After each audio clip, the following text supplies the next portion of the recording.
Ano sa hapon ng is this my car? Is this my car? Ano sa hapon yan? Oo, tukoto. Talagang tinatarantado mo ako, Sino no? ba nag-aral? Ikaw. O racket ko to.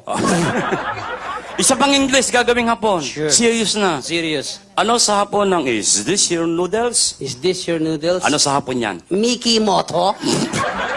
Sarado na yun eh. Ano sa hapon ng kalbo? Bemboroko.